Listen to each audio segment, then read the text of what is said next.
안녕하십니까. 비판적 사고와 토론. 오늘은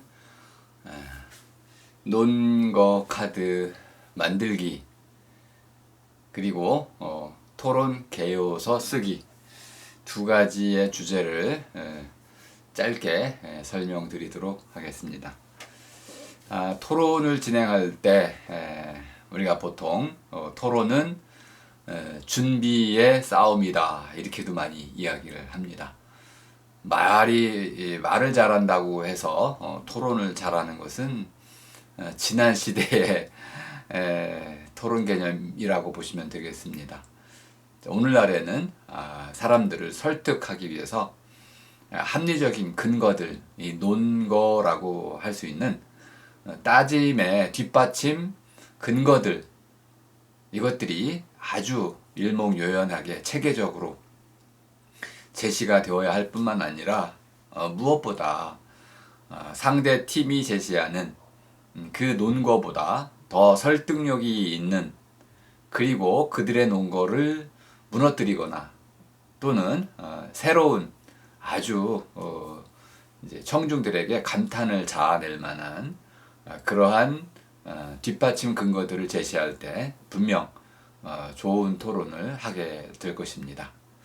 자, 그럼 이제 오늘 두 가지를 뭉쳐서 논거 카드라는 것이 무엇이고 어떻게 만들 것이며, 또 이제 토론을 위해서 정말 중요한 논점 분석과 이 논거 카드를 잘 활용해서 이제 토론 개요를 짜는 이제 방법을 좀 설명을 드리고 여러분께 과제도 내드리도록 하겠습니다. 자료라는 것이 무엇이냐? 논거 카드라는 것은 기본적으로 우리가 만든 토론 자료들을 하나의 논리적인 체계로 바꿔나가는 작업입니다. 그걸 위해서 먼저 자료가 무엇인지 이것부터 잠깐 설명을 좀 드려야겠네요. 자료라는 것은 일단 첫 번째는 살펴놓은 것이다. 마구잡이로 끌어모은 것이 아니고 여기 이것에 여기 이것을 쓰면 되겠다 해서 잘 헤아려서 살펴서 그것을 차곡차곡 쌓아놓은 것, 이것이 자료다. 그 자료라는 것은 기본적으로 밑감이 되는 겁니다. 우리 이제 음식을 할 때는 이제 어떤 재료, 식재료 이런 것들이 자료가 되겠습니다. 그런 것들을 잘 써먹을 수 있도록 알맞은 분량으로 잘 나누어서 헤아려서 또 좀 일목요연하게 정리를 해가지고 차곡차곡 쌓아놓은 것, 이것이 이 자료다. 자, 그러면 이제 우리가 흔히 우리말로는 쓰기 마련이다 이렇게도 볼 수 있을 테고요. 또는 마련 물건이다. 아주 좀 어려운, 우리말이 더 어렵죠? 쓰기 위해서 마련해 놓은 것이다 이렇게 이해해 보시면 되겠습니다. 그러니까 자료라는 것은 아무렇게나 흩어져 있는 것들이 아니고 어디에 써먹기 위해서 잘 손질해가지고 마련해 놓은 것, 식재료와 같은 것이다. 파, 양파, 이런 다진 마늘 이런 것들을 이렇게 조목조목 준비해 놓고, 자 이제 요리가 시작되면은 하나씩 차례대로 그걸 가져다가 쓰게 되는 거죠. 뭐 경우에 따라서는 내가 마련해 놓은 자료가 남을 수도 있고 쓰지 못한 채로 그냥 넘어갈 수도 있죠. 또는 너무 적게 자료를 만들어 놓으면은 정작 토론에선 좀 쓸 게 없어가지고 같은 말을 되풀이하게 되는 이런 일도 벌어지게 됩니다. 쓸 만큼 알맞게 좀 넉넉히 마련해 놓되, 중요한 거는 쓰기에 알맞도록 마련해 놓은 것이다. 그래서 마련해 놓았다라는 것이 아주 중요한 특징이 되겠습니다.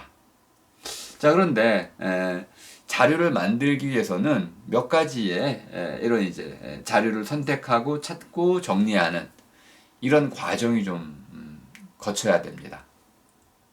자료라는 것이 예를 들어서 누군가가, 여러분이 비서가 있다면은 또는 조교가 있다면은 이런 자료 좀 찾아와 그러면은 잘 찾아다 주겠죠.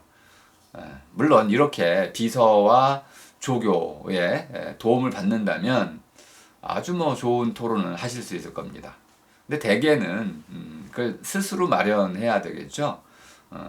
또는 이제 팀을 이루어서 이제 마련하게 되는데 여러분들은 찬성팀이나 반대팀 이렇게 서로 따로 나누어 가지고 이제부터는 좀 경쟁적으로 자료 찾기도 하고 또 더 나아가서 자료를 잘 정리하는 이 과정까지 서로 이제 토의, 서로 협력적으로 그 과정을 잘 진행해 나가셔야 되겠습니다.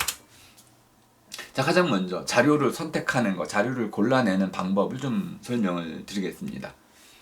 자료라는 것이 너무 넘치고 쌓이면 나중에 선별 자체가 좀 어려워집니다.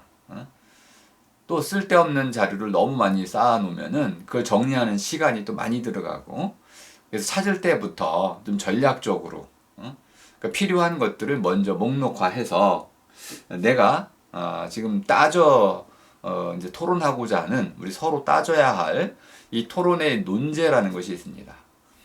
논제 분석을 통해서 여러분들은 논제 설명을 통해서 논제가 어떤 주제인지를 이미 다 파악을 해 놓으셨을 겁니다. 이것을 따짐거리에 대한 것과 따짐말의 이 성격을 잘 가늠하셔가지고 거기에 맞춰서만 주제를 좀 자료들을 찾아내셔야 되겠습니다. 비슷하다고 해서 무조건 찾아 놓으면은 나중에는 그것이 너무 많아져가지고 선별하는 데 자체도 굉장히 많은 시간이 듭니다.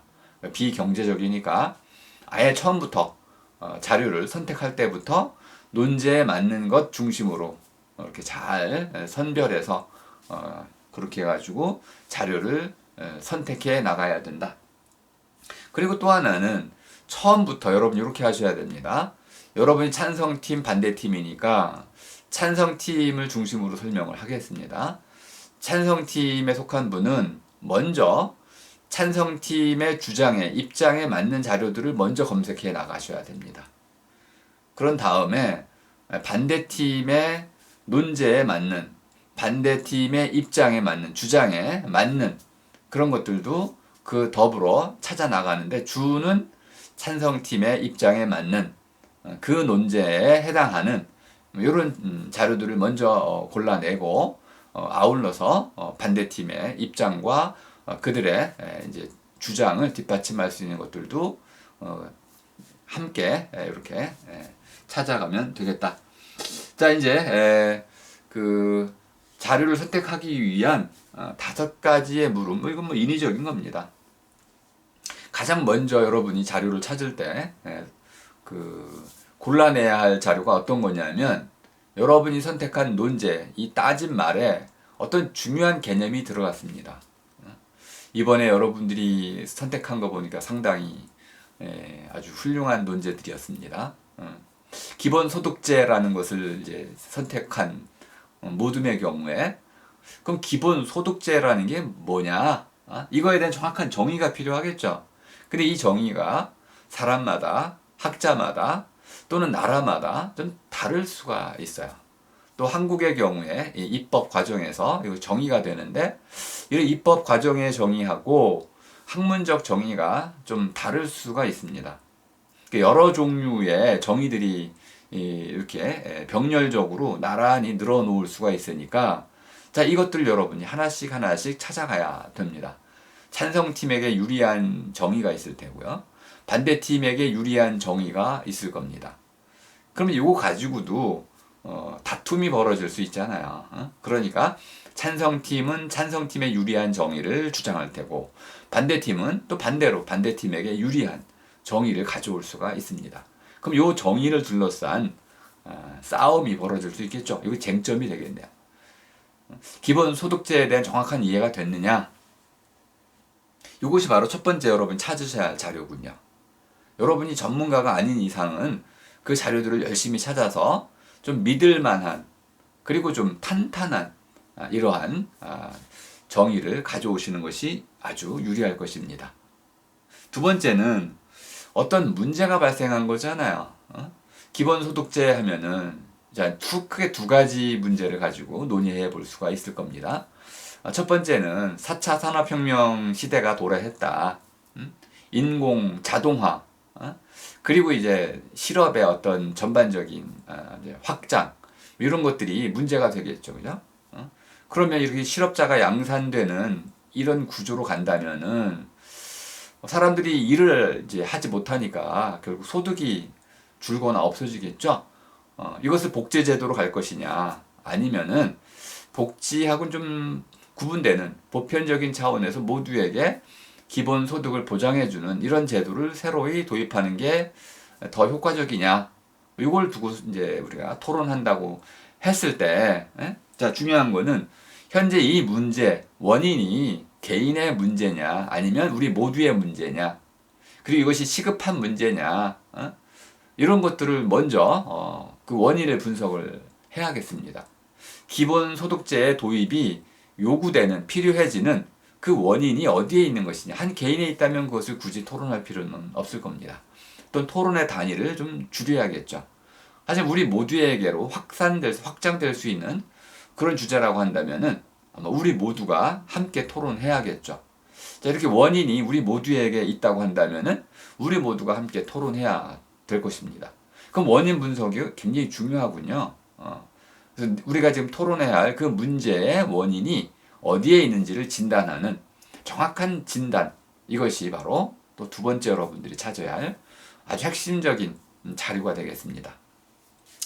세 번째는, 자, 이제 이 토론에 참여하는, 해당되는 또는 관련되는 그런 사람들이 누구냐. 예를 들어서 뭐 동성애자 이런 경우라고 한다면은 아마 아주 관계되는 사람들이 좀 좁아질 가능성이 높습니다. 기본소득제 하면은 아마 굉장히 많은 사람들이 참여를 하게 될 것입니다. 그 중에도 주로 이제 실업의 위험에 놓여 있는 사람들, 요 사람들이 아마 주로 찬성 쪽의 주장을 지지할 사람들일 테고, 반대로 이제 뭔가 좀 이런 경영 쪽에 있는 분들은 아마 반대할 가능성이 굉장히 많을 것입니다. 그러니까 찬성 반대에서 주로 찬성 쪽을 지지하는 쪽과 반대 쪽을 지지하는 쪽이 어떤 종류의 사람들일까? 우리 와일리 팀 때 여러분 보셨죠? 흑인을 만나면 흑인들의 입장을 대변해주는 사람들이 필요합니다. 그런데 흑인들이 반대한다 하더라도, 흑인들의 반대를 무릅쓰고 어떤 주장을 해야 한다고 하더라도 그때 그들의 지지를 이끌어내는 것이 또 토론자의 의무이잖아요. 그러니까 누가 이 토론에 참여할 것인지를 잘 보시고, 내가 찬성 입장에서 찬성팀의 지지를 보낼 사람들에게는 강력한 지지의 근거를 제시해 주시고, 만일 찬성팀을 이제 비판하거나 반대할 사람들에게는 그 비판의 문제점을 좀 적극적으로 드러내줄 수 있는 그런 자료들을 찾아야겠죠. 그러니까 두 종류의 자료를 찾아야 된다는 것입니다. 하나는 나를 지지해주는, 찬성팀을 지지해주는 그런 뒷받침 자료. 두 번째는 나를 반대할, 나를 비판하는 쪽에서 나를 비판했을 때 그것을 내가 방어할 수 있는 자료. 이 두 가지를 함께 찾아 나가야 된다. 그래서 누가 참가하는지를 잘 살펴보면 내가 어떤 종류의 자료들을 찾아야 할지도 좀 쉽게 우리가 알아낼 수 있습니다. 그 다음에 이제 요거는 좀 더 넓은 이제 자료인데요. 이제까지 우리는 어떠한 신념책, 어떤 가치관으로 살아왔는가? 현재 우리의 가치관은 정당한가? 올바른가? 또는 건전한가? 또는 좋은가? 이대로 그냥 유지되어도 괜찮은 것인가? 호주제 폐지될 때 여러분 생각을 해보시면 되겠습니다. 아주 격렬한 싸움이 일었습니다. 그런데 결국은 호주제가 폐지됐죠. 폐지된 이유는 뭐냐면 그것이 시대 정신에 맞지 않기 때문에 그렇습니다. 그러면 자, 기존의 신념이나 가치관, 세계관들이 현재 문제를 낳는다. 우리가 지금 살아가는 21세기와 뭔가 불협화음을 일으킨다든지, 또는 뭔가 사회 발전에 걸림돌이 된다든지, 이런 차원이 있다면 그건 비판을 받게 될 것입니다. 그런 차원이 있다 그러면은 그것을 적극적으로 여러분들 활용해서 비판하고, 반대로 새로운 이념과 가치관이 도입이 된다면 그것을 증명할 수 있는 이론을 가지고 오셔야겠죠. 또는 하나의 사례를 가지고 얘기할 수도 있겠습니다. 그런 자료들, 다음에 그 정책이 있다면 기본소득제라면 아마 핀란드와 같은 나라, 독일 같은 나라에서 성공 실패한 나라들에서 이렇게 그것들을 가지고 와서 우리가 이제 과연 그 나라들은 어떤 식으로 이제 그 정책을 도입했고 또 그 결과는 어땠는지를 논의해 볼 수 있겠습니다. 이런 자료들도 필요하다는 겁니다. 그리고 마지막으로는 새롭게 제안된 것이 있을 때 그것이 무엇에 근거해 있는가? 새로운 가치관, 새로운 정책의 근거는 무엇인가? 이것을 뒷받침하는 가장 중요한 내용이겠죠. 새로운 어떤 정책이나 새로운 주장을 내세웠을 때 이렇게 바꿉시다라고 얘기하는 것인데, 변화를 강조하는 것인데, 그 변화는 아직 우리가 그 결과, 기대 효과를 정확히 알 수가 없는 내용입니다. 그래서 이 기대 효과를 정확히 증명해 주기 위해서는 아마 완벽한 자료는 있을 수가 없죠. 그러니까 이것을 우리에게 이 새로운 정책을 도입해도 좋겠다라는 정도의 확신을 가질 만한 그러한 사례들을 가지고 오셔야 될 것입니다. 이 사례들을 못 찾아낸다면 찬성팀이 상당히 불리해질 가능성이 높습니다. 이렇게 해서 자료를 찾을 때도 5가지의 이런 항목을 정해 놓으시고 찾으시면 효과적으로 찾을 수 있다. 자, 그리고 자료를 고를 때 이제 이런 종류의 것들을 좀 살펴보셔야 됩니다. 무턱대고 자료를 찾으면 나중에 써먹어도 잘못 써먹게 되거나 써먹어도 공격을 받을 수가 있습니다. 그러니까 자료라고 해서 다 좋은 건 아니고요. 내가 써먹을 수 있는 자료를 써먹어야 된다. 첫 번째는 이건 굉장히 중요한 내용인데, 토론은 사람이 하는 것입니다. 객관적인 자료가 아무리 많이 갖추고 있어도요, 그걸로는 사람의 마음을 얻을 수가 없습니다. 결국 토론은 사람이 하는 것이고 사람이 듣는 것이기 때문에 개인적인 경험이나 관찰을 여러분이 꼭 가지고 들어오셔야 됩니다. 만일 여러분이 이걸 전혀 경험하지 못한 채로 토론한다면 아마 아무도 여러분의 그 토론에 귀를 기울이지 않을 겁니다. 당사자일 때, 그 사람이 그 문제에 권위적인 사람일 때, 경험을 한 사람일 때, 우린 그 사람의 토론에 귀를 기울이게 됩니다. 물론 이제 우리가 하는 토론은 수업 토론이기 때문에 그 내용에 대해서 직접 경험한 경우는 많지 않을 것입니다. 그러니까 대리자로서 경험을 했다, 이렇게 이해하시고 대리자로서 토론한다 생각하시지만은, 기본적으로 내가 토론하고 있는 그 논제에 대해서, 주제에 대해서 나는 많은 경험을 하고 있고 그 분야의 전문가다라는 이런 믿음을 심어 주어야 한다. 뭐 그런 종류의 이런 자료들을 골라내셔야 된다.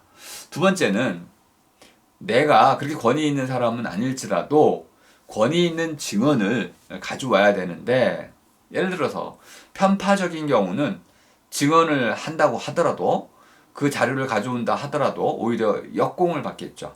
그러니까 편파적이지 않고 그러면서도 권위 있는, 그러니까 치우치지 않은 그러한 증언을 가지고 오셔야 된다. 또 전통에 호소할 수가 있습니다. 전통에 호소할 때 꼭 이걸 물어보셔야 됩니다. 그 전통이 지금 우리 모두에게 유효한가? 또는 혹시 낡은 전통은 아닌가? 쉽게 공격받을 수 있는 전통은 아닌가? 또는 그것이 바람직한 건가? 아니면 어떤 다양한 문제점을 안고 있는 것인가? 그렇다면 전통의 호소는 포기하셔야 되는 것입니다. 이건 아마 나중에 더 큰 공격을 받게 될 것입니다. 자, 가장 좋은 자료 가운데 하나는 무엇이냐면, 우리가 토론을 벌이는 그 논제, 따진 말에 관해서 사례 연구를 한 연구 결과물을 가져오는 것입니다. 가장 과학적이고 또 근거력이, 설명력이 높은 그런 자료입니다. 신문 기사보다도 훨씬 좋은 논거가 되니까 여러분들은 열심히 논문과 책을 찾아서 그 안에서 이렇게 좋은 자료들을 발굴해 내시면 되겠습니다. 다만 이때도 치우친 경우는 좀 문제가 되겠습니다. 대표성이라는 대표성이 좀 담보된 그러한 연구 사례를 가지고 올 것. 그리고 연구 보고서들이 있습니다. 이건 정책기관들이 많이 내보내는 것인데요. 이런 보고서들은 대개 내용을 담고 있지 그 어떤 해석을 담고 있지는 않습니다. 그래서 이런 건 여러분들이 인용을 하실 때 어떤 방식으로 인용할 것인지를 먼저 판단해 두셔야 됩니다. 예를 들어서 이거 찬성팀에게 유리한 것인지 반대팀에게 유리한지를 해석한 뒤에 그 자료를 쓰셔야 됩니다.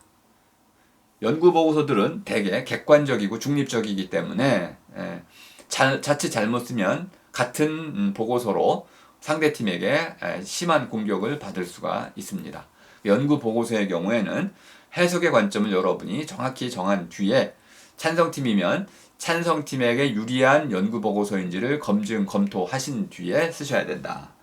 그 다음에 이제 표본조사 같은 경우는 샘플링 같은 것인데요.